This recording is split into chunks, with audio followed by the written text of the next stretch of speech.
Okay, sorry about that. We're going to do part 2 of chapter 3. Nothing wrong with it, Bess said with a shrug. It just makes me want more. Nancy cut in. Good, Daisy said, because marshmallow Martian is my favorite flavor. Nancy heard Bess gagging under her breath. Nancy said, trying to switch the subject. Are you guys entering the contest? Peter Patino from the girls' 3rd grade class said Daisy's dad brought her an electric ice cream maker. It has digital controls and everything. Now all we need is a recipe for the 4th grader, Melissa Rio said. She was wearing dangling ice cream cone earrings, and Daisy planted her hands on her hips.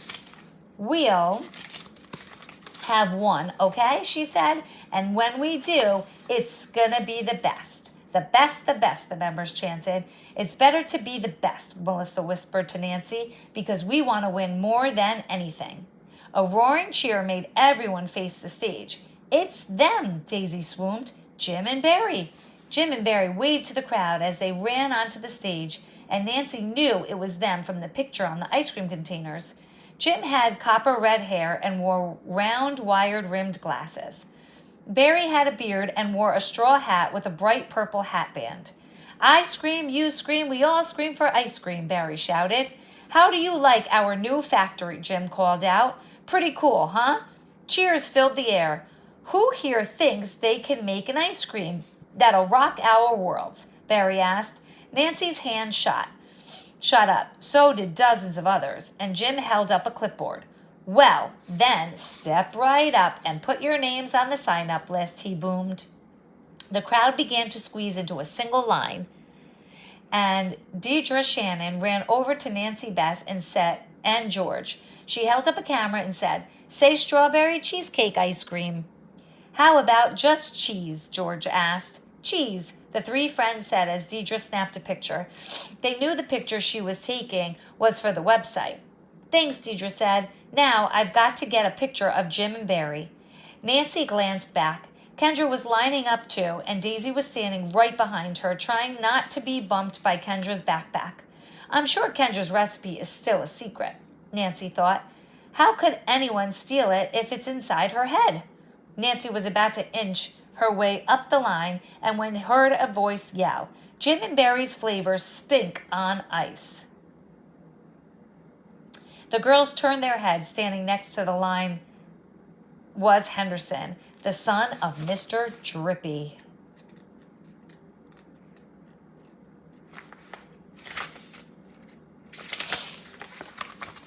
He was holding a sign that read, Jim and Barry's ice cream makes me barf. Jim and Barry's ice cream gave me cooties, Henderson shouted. The raisins in the rum raisins are really ants, and the cherries in the cherry vanilla are really squishy eyeballs, alien balls. That's gross, Bess said. So is Jim and Barry's ice cream, Henderson said. He cackled meanly. Then he walked away, yelling, Jim and Barry mix their ice cream with their feet. That's one kid who won't be entering this contest, Nancy said. He hates Jim and Barry's ice cream.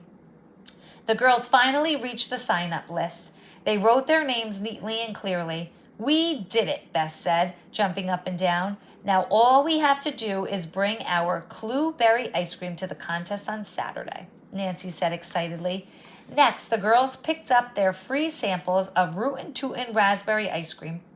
They waited for Hannah as they ate out the little cups with tiny spoons. This flavor rocks, George said, and it's not green, Bess sighed with relief. Nancy was about to take another spoonful when Kendra ran over. Her dark eyes were flashing widely. My secret recipe? Kendra stammered. Someone stole it.